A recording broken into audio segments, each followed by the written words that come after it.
and welcome. This is Lisa Jones, and you are listening to the Exploring Death podcast.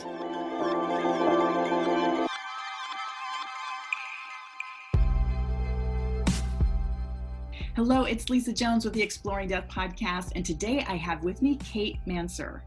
Kate was 30 years old when she realized she could do whatever she wanted in her life. And that, remembering she might die tomorrow, is the best motivation to do it. After experiencing this radical shift in perspective, Kate started You Might Die Tomorrow, her movement to inspire people at every age to really live before they die. Kate's debut book will be published in February 2020. Welcome, Kate. Hey, Lisa. You are my kind of girl. Let me just tell you, this has been my experience. I had an out-of-body experience 15 years ago. And when I came back, it's like, oh my God, I am here to shine light on death and help people live their life to the fullest, because you just never know when you're going to die. So tell me what happened with you. Yeah, absolutely. We're definitely on similar paths, and I've been following your podcast, and so I'm really excited to come on and talk with you, because I'll get to my story in a second. But one of the reasons I'm so excited to connect with you and your audience is because I'm sure you have a lot of people in your audience and who follow you who have had near-death experiences or brushes with death or experienced loss in their life. But what I learned is that while we have so much to learn from those experiences, and we can not only through our own firsthand experience, but from listening to podcasts like yours and hearing these stories, it's tragedy or a near-death experience shouldn't be like required in order to have this radical shift in perspective. Like, how can we cultivate that in our everyday life?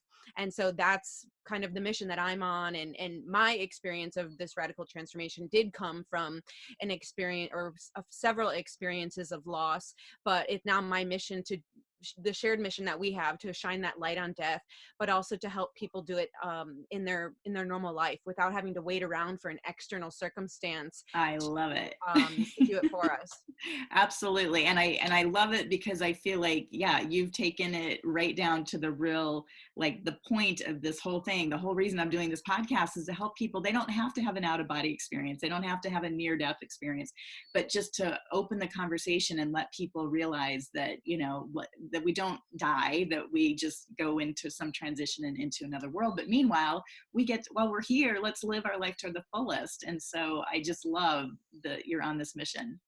Yeah, and that's what You Might Die Tomorrow is about. If you think about it, we have near-death experiences every day. Every time we get out of the car after driving 70 miles an hour down the freeway, every time we step out of the shower and don't slip, every time, we have these experiences every day. And if we can tap into the fact that being alive and like maintaining our survival is miraculous and wonderful, and that we could die tomorrow, but we're alive today, that's where we can tap into that near-death experience of being alive every day.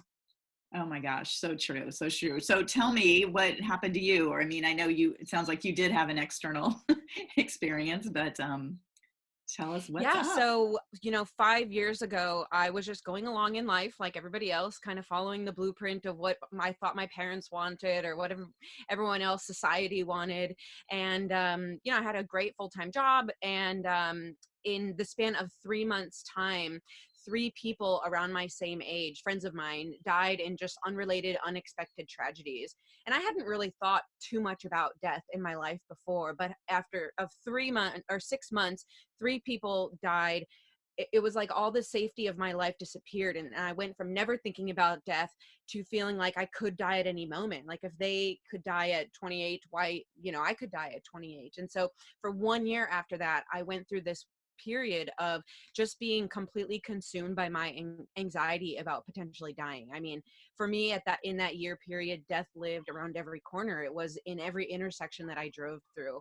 It was on every set of stairs I walked down. It was in every phone call that I might receive that someone in my life that I love died. And so I was so paralyzed by the fear of death during that period that I couldn't even really enjoy life.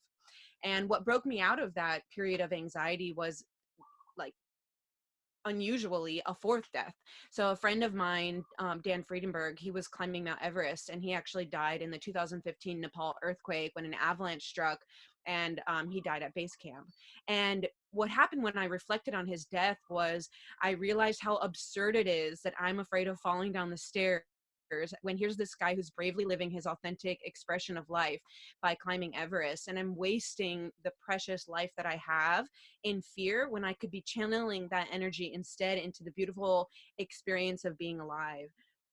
And so my whole perspective shifted at that time, and I realized that death will, while always scary to a degree, can actually be used as motivation to live your best life. And that's really what changed everything. And I radically shifted not only my perspective on death, but also my life to reflect my meaningful priorities. Wow, that is so powerful. And as you were talking, I was totally getting chills in my body, and I feel like your friend is, right here with us right now, just saying, yes, yes, you got the message. And I hope that people listening right now are getting that message and realizing that we are here, and this is our opportunity to live life to the fullest. And then when I do channel, passed away loved ones, a lot of times their messages, oh my God, if I'd only known that I could have just lived full out and not been afraid and really Hmm. followed my passions. And life is just, it's so exciting when you can live that freely. But so many of us are just boxed into the fear of, dying and not doing it right, and all of that. So what a beautiful story that you share. Yeah, and I think when a lot of people hear, my message, I have, my books coming out of these stickers. So how I even came up with this was after Dan died, and I had this radical shift in perspective of like, oh, you might die tomorrow. That potential is super motivating and like imbues this beautiful clarity to life. I started writing on the blog, and people started writing into me how much it inspired them. And so I created stickers and t-shirts and all the things, and people started buying it, and I was like, oh my gosh, people actually like want to talk about death. And so it turned into a movement. I think that when people think about you might die tomorrow, they think, oh, I have to climb. You're saying that I have to climb Everest or skydive or whatever, but it's totally subjective. Like whatever living like you might die tomorrow means is what it means to you personally. And so for me personally, I don't really have any desire whatsoever to skydive. But what I do have a desire to do is to like really feel the beauty of the experience of being alive, and to make sure the people that I love know that I love them, and to take calculated risks that make me feel alive, and to enjoy my life. And so that's kind of what, for me, that's what you might die tomorrow is. For somebody else, it might be, really spending quality time with your kids, or quitting a job that you don't like and starting your own business, or skydiving, or whatever. And so I think tapping into what you might die tomorrow means to you, and what you would do if you knew that you only had a short time to live, that's the best way that you can mitigate that fear of death. I think that is so powerful. And it's so true for me too. The idea when my husband was, he had cancer for 7 years. And the week before he died, he said, oh my God, I so regret my life's career of, he was a tax Wow. attorney for a big company. And he said, I just spent my time moving numbers around on pieces of paper, and I really Hmm. wished I had helped more people. And Hmm. that really just stuck with me. And he was 44 when he died. And as I approached my 44th birthday, I realized, oh my God, I was working at a hedge fund. I'm like, all I'm doing is moving numbers around on pieces of paper. And I didn't want to have that regret. So that's when I quit my job. And then boom, all of this just started to unfold. And, I feel like it's almost like people need that little reset button or something to wake up, because even Hmm. when he said it 7 years prior, it didn't really land until it was the idea that I was going to be living longer than he had the opportunity to live, Hmm. and that I was still doing, kind of what he said he was doing. So it's, I think people can look at it as like, fast forward and imagine you at your deathbed, and what didn't you do? What do you wish you had done? And Yeah. just start living it. Yeah. Because for some people, I think it is hard to know, what they would do differently. And yet, if you can kind of sit in that space, um, and the other thing, I think you're absolutely right. It's that whole bucket list idea. Like people are putting off in the future what they want to do. Don't put it off. You don't know, like now is the time. I know so many people that save all their money to retire, and then they end up with like a brain tumor, or their wife dies, or something happens, and it completely changes their whole retirement idea, Yeah. so live life Oh now. man. Yeah, well, two things. Number one, I'm a procrastinator. And so I work better on deadlines. Like if I know somebody's waiting for, the work, I'm like, oh, okay, I have to get it done. Otherwise, I'm like, oh, gladly pay you next Tuesday situation.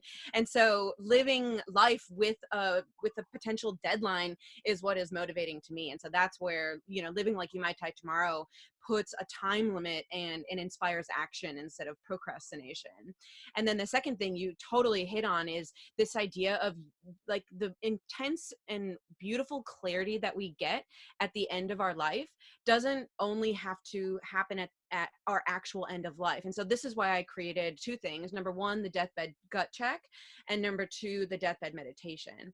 And so the deathbed gut check is something you can do when you are faced with a challenging decision in your life, because I get decision paralyzed all the time and like have an embarrassing quantity of time pass before I finally make the decision. Like I need something to snap me out. And so the deathbed gut check is something I do when I have a decision that's hard for me to make. And so I imagine myself, it only takes 2 minutes or less actually. So I think about the decision and maybe I'll close my eyes and I'll imagine myself on my deathbed looking back at the current decision I'm making. And I imagine myself looking back having chosen option A, and then I observe how I feel in my gut or kind of like in my body or in my soul.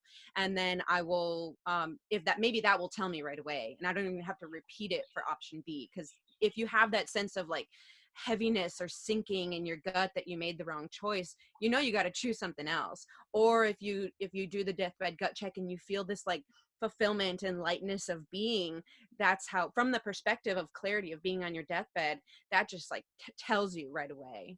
And so then I created a longer version of that, which is a deathbed meditation. And I'm not the first person to do deathbed meditation. It's been done by Buddhists and I mean since ancient times.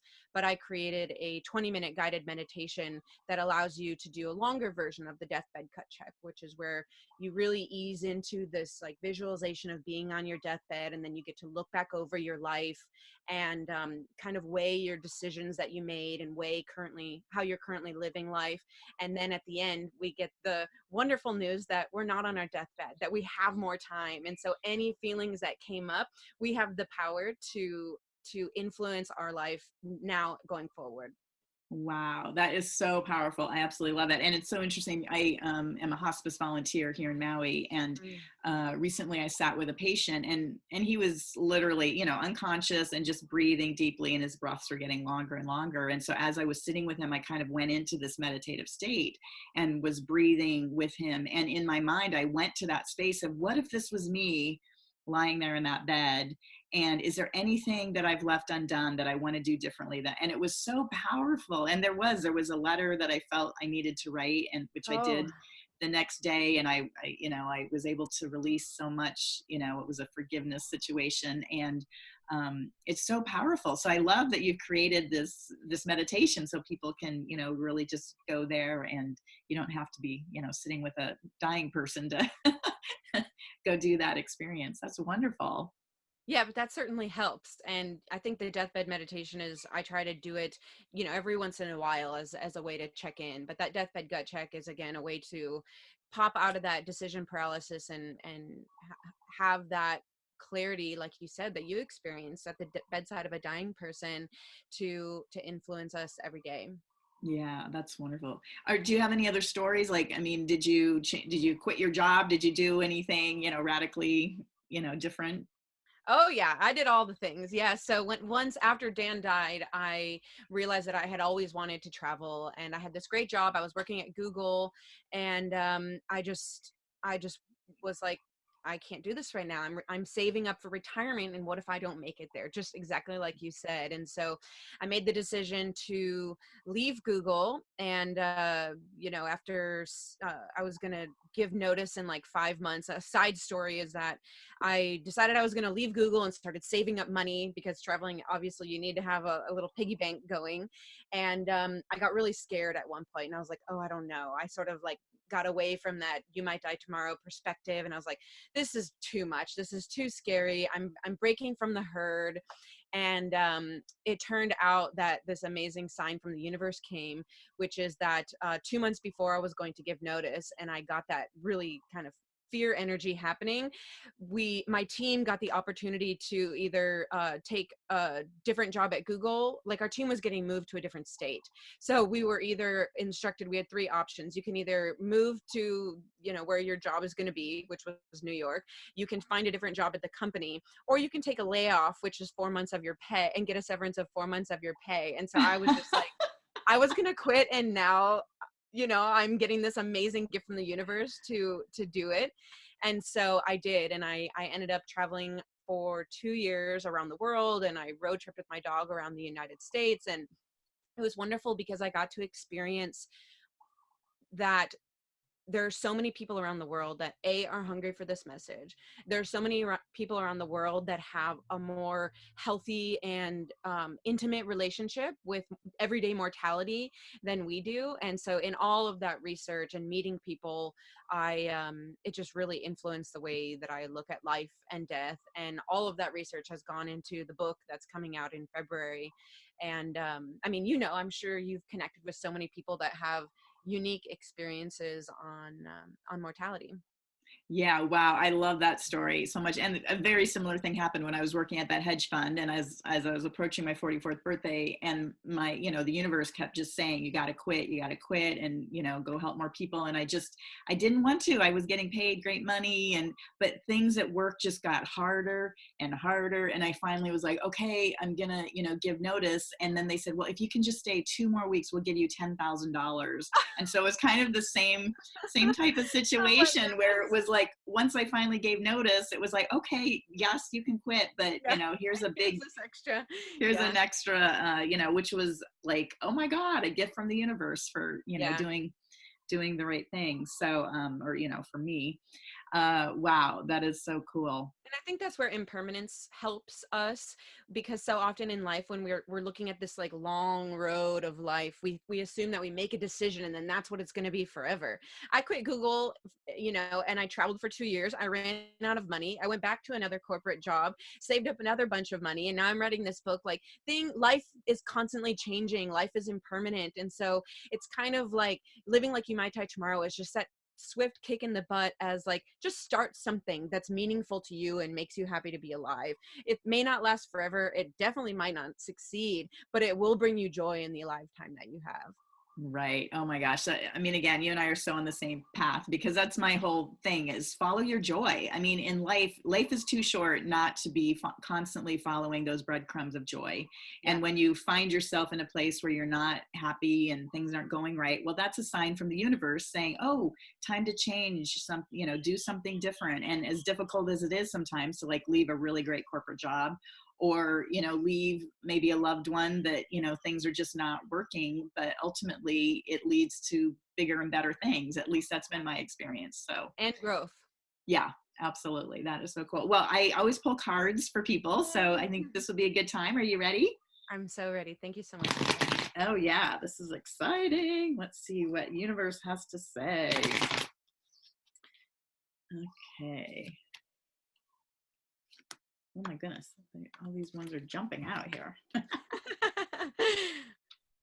Oh my gosh, so good. All right, so the first card is always the blockage card, and it's healing. And I think what I'm getting about that is that this message of, you could die tomorrow, is people, like, they don't want to hear it because they think it's scary, and they don't want to deal with it, but it's so healing, and people don't realize that they're blocking their own healing by resisting this Message of you could die tomorrow. And I'm just getting such a huge amount of energy just flowing in about that, because it truly, our whole society, it's like it locks us into this feeling of fear around death. We it's all done behind closed doors, and like, even like my mom, when she died in the hospital, or even my dad in a hospital, it's like they kind of shoo you out of the room as soon as they yes. died, and you don't get an opportunity to really deal with that. And so it's so healing when you finally open your mind and allow yourself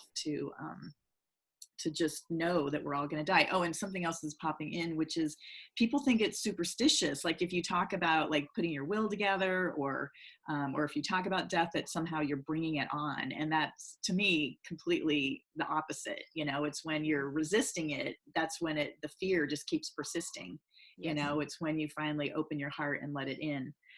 So yeah, and then for you specifically, I love it. It's leadership, you know, that you're really you're leading the charge. You're in this, you know, this beautiful place right now of like you said, people are hungry to talk about it. And it's almost like people are in the closet, they want to talk about it, but they don't know who to talk to about it. And so you're making it really accessible. And the leadership that you're bringing is such a beautiful, you know, energy that we need right now around all of this. And then ultimately it's about surrender. And just like what we were talking about, you know, you make a decision and you think, oh, this is going to be it for the rest of my life. No, you make the decision in the moment and then surrender. And then the next thing comes up and the next thing comes up. And that's what I've just really in the last few weeks have discovered, is that, you know, me trying to think that I'm actually, what is it, controlling the situation.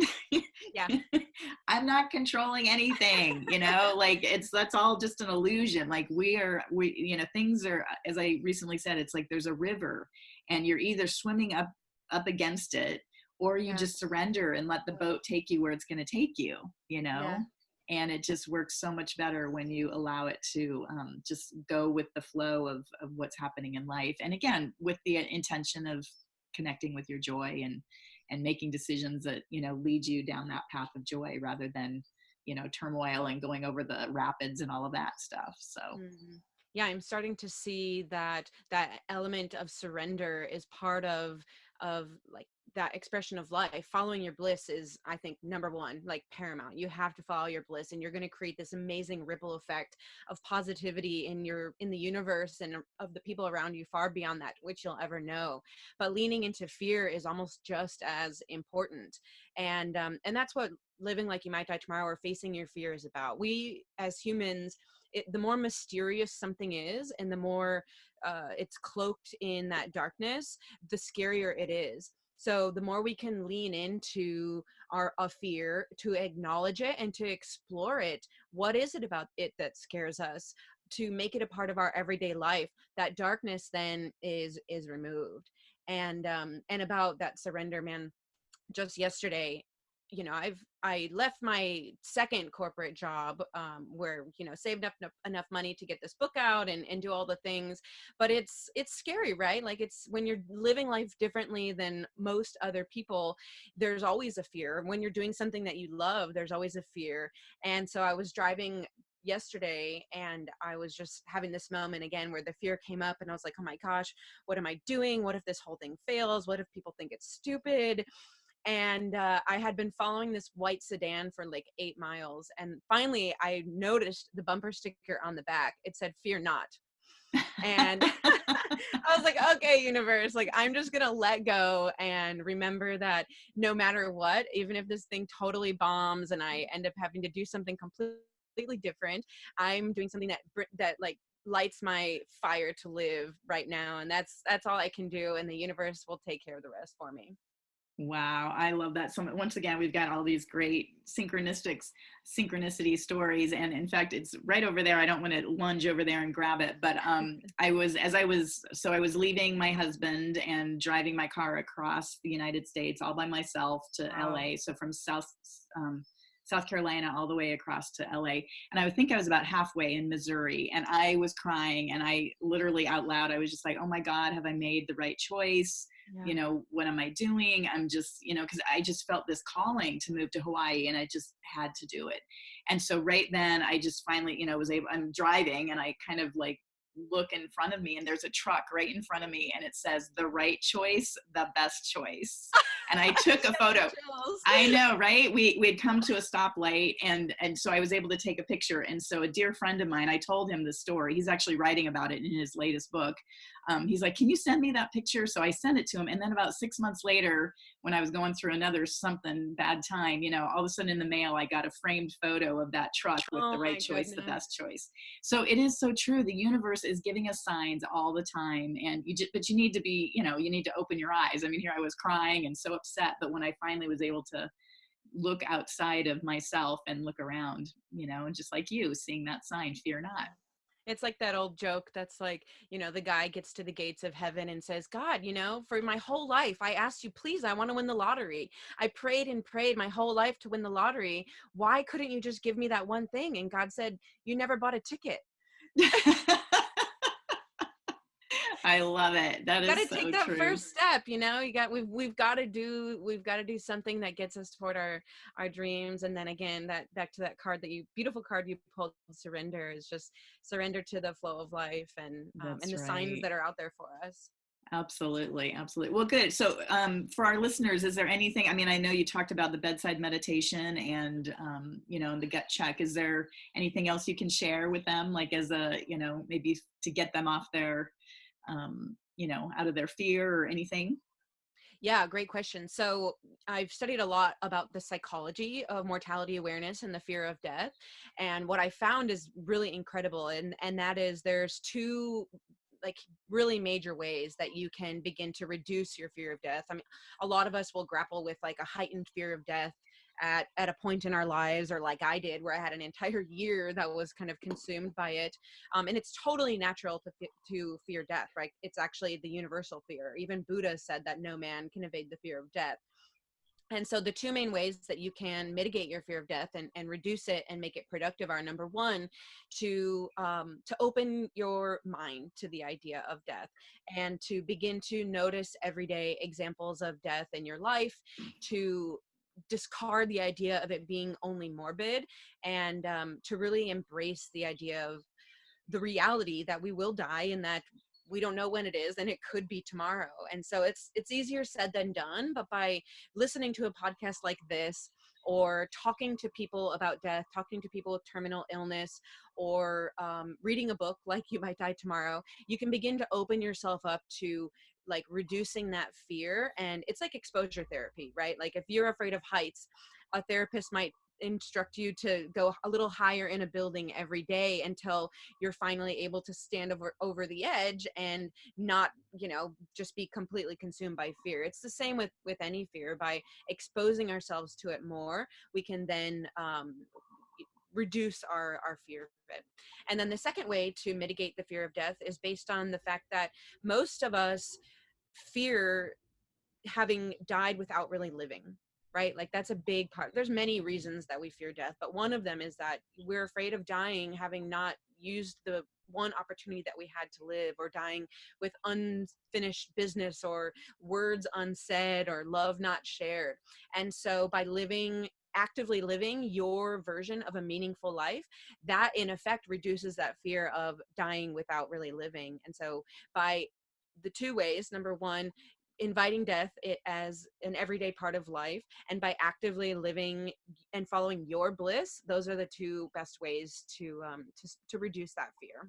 Wow, that's so powerful. Thank you so much for sharing that. And how can people get a hold of you? Yeah, so I want everyone to have inspiration to really live today. And so I invite you to go onto youmightdietomorrow.com, and you can shoot me your address on there, and I will send you a free sticker. You can also purchase other gear there if you wanted a t-shirt or a mug or a tote bag or whatever. And my book will be coming out in February, and it talks all about my story in depth of this whole awakening journey that I had, the psychology of mortality awareness, how we can avoid regret at the end of our life, and is super inspiring and fun to read, and has lots of talk about my favorite food, potatoes, because that's one thing that lights me up in life. And yeah, I invite you to follow, and I'd love to hear your stories, and keep following Lisa, whatever you do, because she also is a torchbearer of light. And thank you for your work.